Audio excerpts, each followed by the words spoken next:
What's up guys? Welcome to Start Prepping Now, where we offer tips and tricks to help take your prepping to the next level.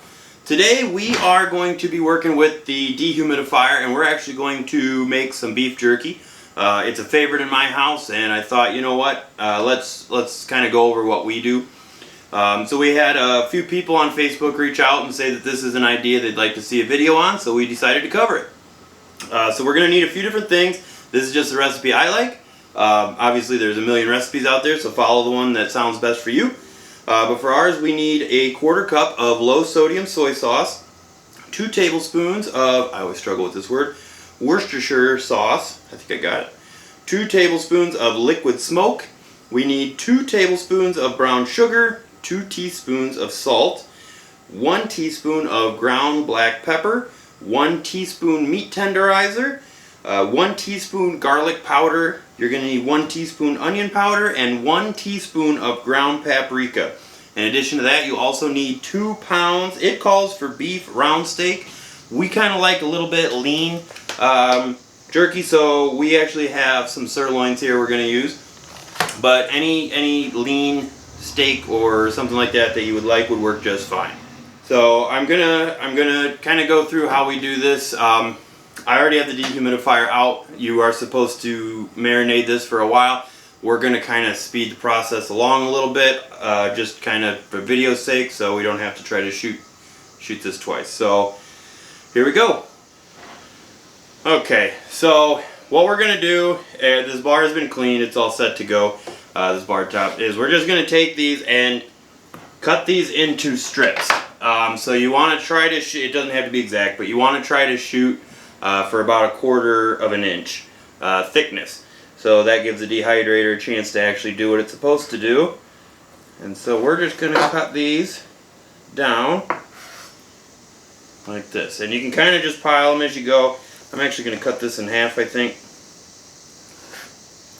Make it a little easier. And then we're just going to try to, again, so that's not a perfect 1/2 inch, or 1/4 inch, excuse me, but it will work. So we're going to do this. I'm going to end up fast tracking this a little bit while we cut this, but this will give you an idea. I'm going to set little scraps aside. Lean is better for dehydrating. So yep, that's what you want to do. So we're going to fast track this a little bit.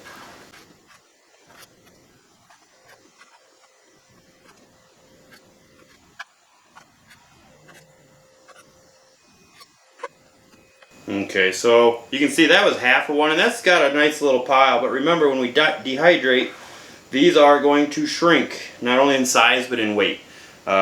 So it might seem like, oh, that's a pretty decent pile, but if you're doing this, honestly, if you're going to the trouble to do all this, it kind of makes more sense to do a decent amount at a time. Don't do so much that your dehydrator can't keep up. This is a pretty old dehydrator. It does a good job, but it's not like one of the new age ones that have temperature controls and everything. This is just either on or off. So, you know, kind of test the waters, play around with it, and just find out what your dehydrator is capable of before you try to bite off too big of a project.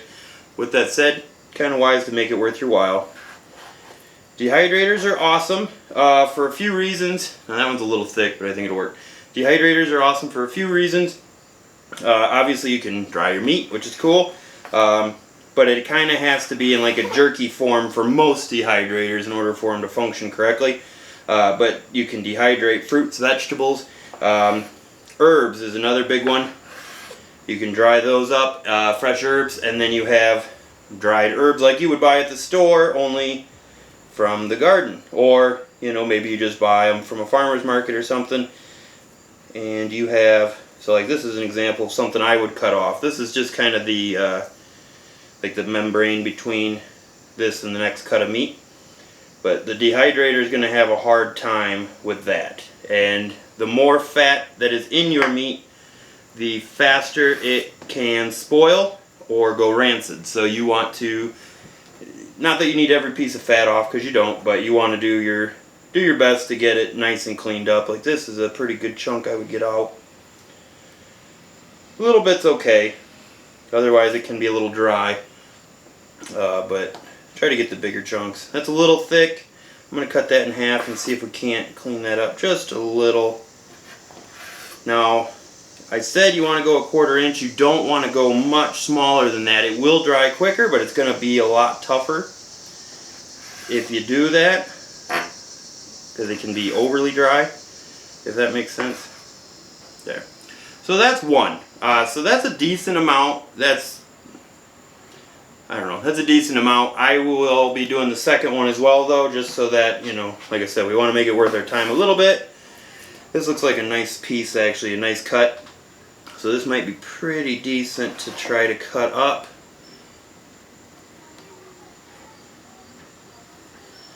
Once this is all dehydrated, which is not going to be for a while, but once this is all dehydrated, what I would recommend is vacuum sealing them. Even though they are in a dried state, which will of course let them last a lot longer, they still can obviously go bad. So just the vacuum seal bags. Wow, I lost my train of thought. The vacuum seal bags will just kind of give you an extra layer of protection and help it to last just a little bit longer. Well, quite a bit longer, actually.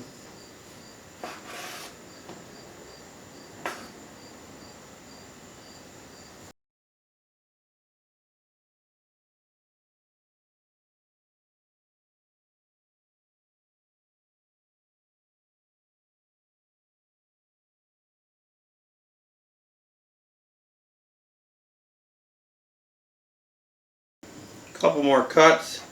I'm kind of getting into a fatty spot here at the end, so we're going to have a little tossing, I think, but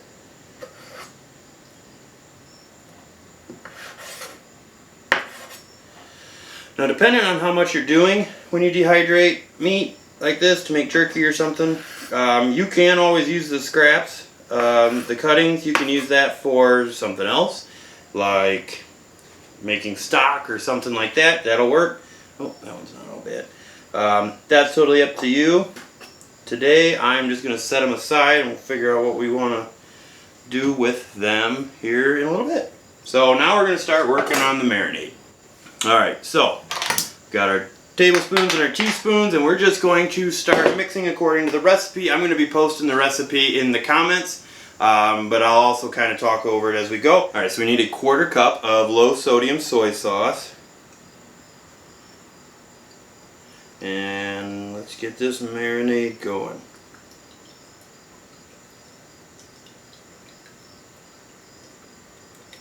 And like I said earlier, in case you missed it, this is for 2 pounds of meat. We are just shy of that, but that's okay. Just shy. Okay, so there's that.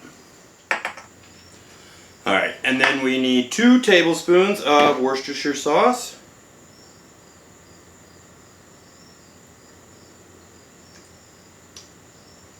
There's 1.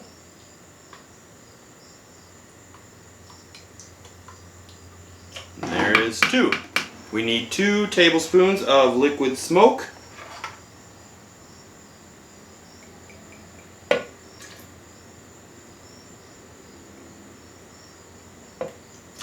Then you need 2 tablespoons of brown sugar. I'm using light brown sugar. So I got mine a little heaping. It shouldn't bother anything. We'll do the next one a little later, maybe. Alright, we need 2 teaspoons of salt.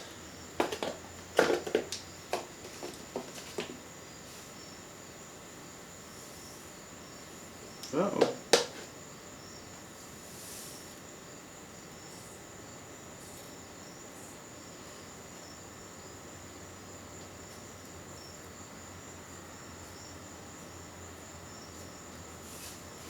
There's that. You need 1 teaspoon of ground black pepper.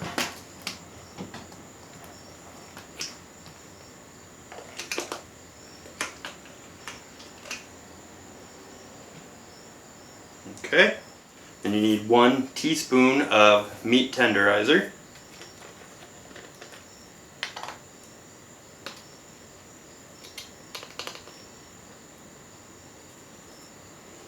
Alright.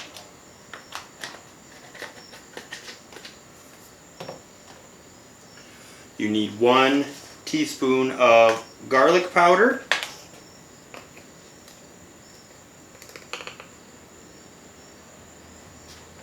You also need 1 teaspoon of onion powder.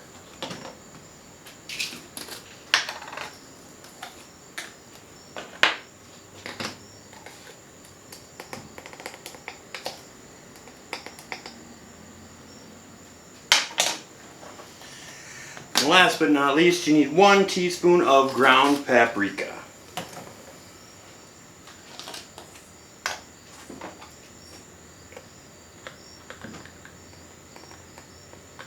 We're going to do 2 half teaspoons because we can't get our spoon all the way in there. There we go. And then, like I said, of course, the 2 pounds of beef. Okay?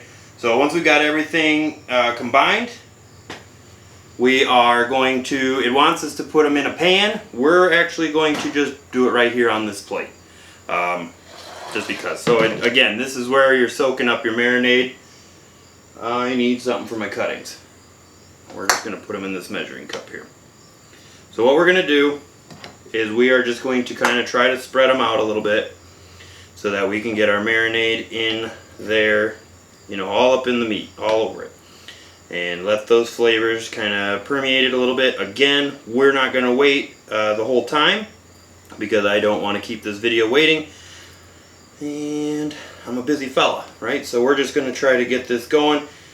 With that said, that will not allow all the flavor in, but the point of this is more to kind of show you how easy this really can be. Nothing we have here is too expensive. Of course, the most expensive thing other than the dehydrator itself is the meat. I think I have about $10 in meat here, maybe. And I don't know when the last time you bought jerky was, but it is definitely more expensive than that. And it's going to be good jerky. So we got a nice little level thing here going.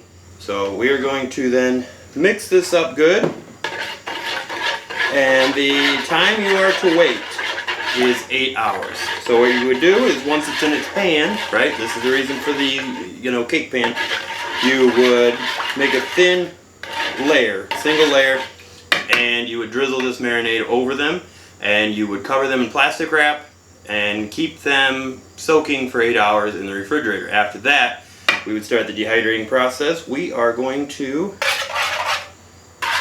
mix this a little better up.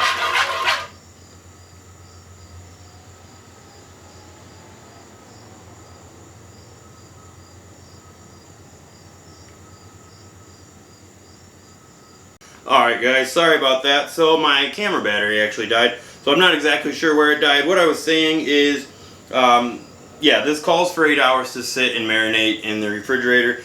We're going to skip that a little bit. So to kind of fast track things, I'm going to work it a little bit before I slap it on the dehydrator.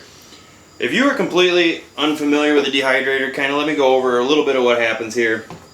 There's different styles, okay? And they all kind of work slightly differently. But basic premise is that warm air comes from the bottom, typically, and it goes up through the layers. So this is kind of think like a honeycomb, right? There's different layers, and what they amount to typically, again, there's different styles, but usually it's just a tray basically with holes in the bottom is the best way to think of it. And each layer can have its own layer of things. So like if you were to do fruit, you can get quite a bit of fruit on there. If you're only doing 1 layer's worth of fruit, you can just run 1 layer. For this one, like I said, this is a little bit of an old school one. So there is no temperature control, there is no built-in timer, you're the timer. The only temperature control it has is on the top. There is a grate that you can turn that allows more or less air through. That's your only temperature control. In the bottom of this one, there is just like a tiny heating element like you might have on your stovetop, similar idea. The heat, hot air rises through it. There are air holes in the bottom so it can suck air in to run it up through the top. That's all there is to it. So with that all said, this is a very hands-on one. You need to be very involved in this process. But because there is no forced fan or anything like that, it is typically a little bit slower. but I like it, and it's been with us for a long time. It hasn't pooped out on us yet, so we're going to keep running with it. So what we're going to do then is I'm going to start by plugging this in. Again, I'm telling you, take the 8 hours. It's worth your time. I don't have 8 hours to spare for this, so we're skipping that part. Our beef jerky will 100% suffer because of it, but in the name of YouTube, we're going to do it anyway. It is now on. It doesn't make any noise. You don't hear a thing. I'm going to speed this along a little bit. I'm going to kind of soak some of this up as we put it on, right? One step that I'm not doing that you can, I've got mine pretty consistently cut, is to take a meat tenderizer mallet, right, and kind of just hammer it down to make sure everything is an 1/8 inch. It's also going to make it more tender when it's time to eat if you do that. But again, in the name of YouTube, I am just trying to do this kind of quickly for you guys. I'm going to move this a little more centered so you can kind of see what we're doing here. Alright, so you can see we've got them spaced out. You do not want them right up against each other, anything like that. You want them a little bit spaced out so that air can get around them. Because we're going to have more than one layer, so you don't want one choking out the next. Another thing I would say is certain fruits may taste good done at the same time as this, but generally I would not do that. That's not advisable. Frankly, I don't know if that's even safe. The idea is that we're cooking everything that could possibly be in the meat out, you know, obviously very slowly by sucking all the moisture out of it with heat.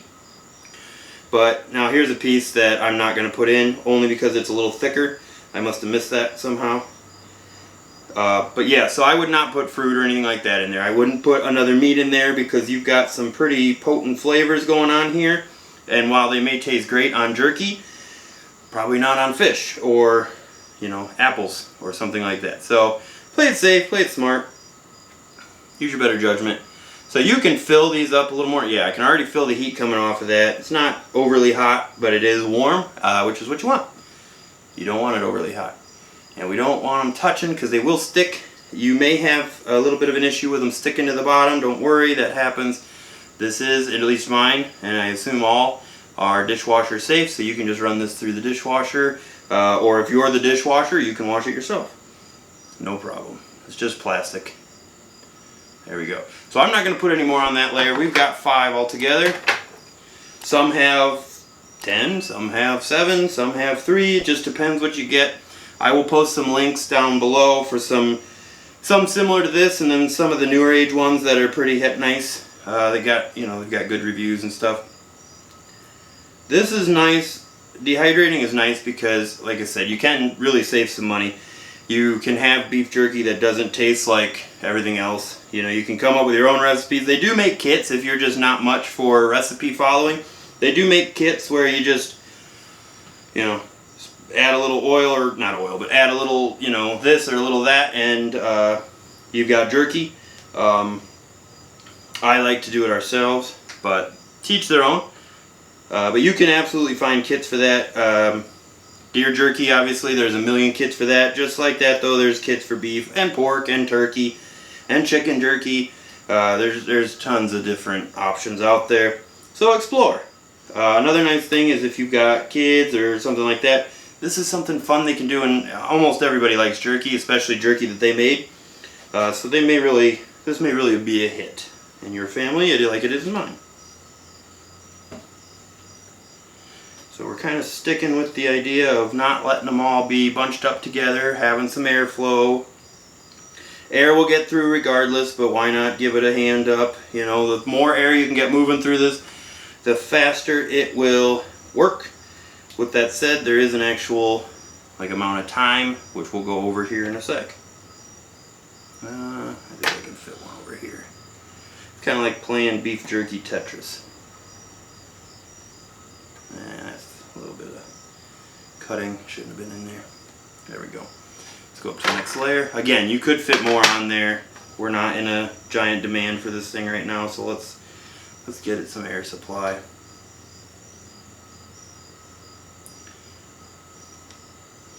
So something like this is probably going to be about half the size by the time it comes down to it, once it's all dried out.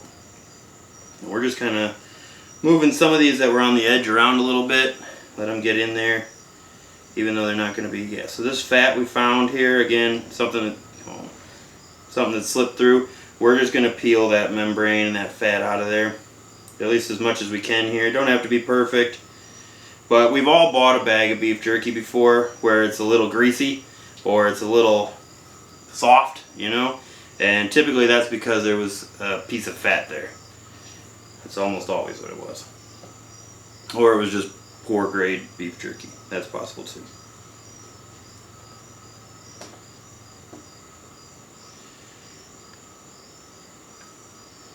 Now, if you are trying to do this to gift to somebody, definitely let it soak in your marinade.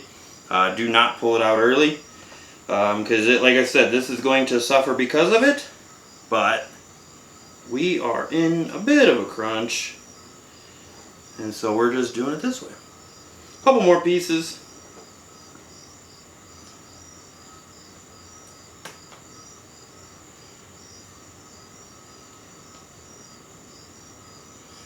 And so it looks like we're going to end up with right at 3 trays, which isn't bad.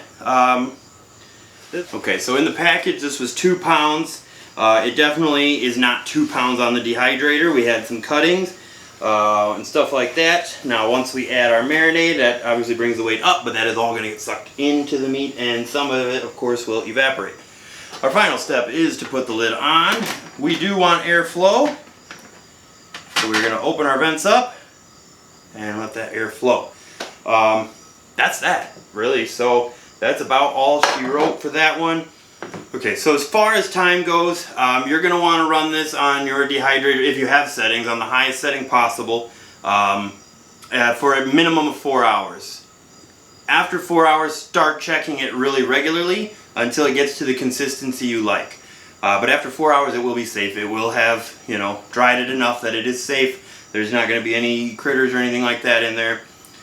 This is awesome. This is an awesome way to get your kids involved with food preparation. We made another video about that, but this is a great way to do it as well. Everybody loves beef jerky. It's an easy, fun thing to do and relatively quick. Make sure you do the 8-hour marinade, at least 4 hours in the dehydrator. Guys, until next time, thank you so much. Happy prepping.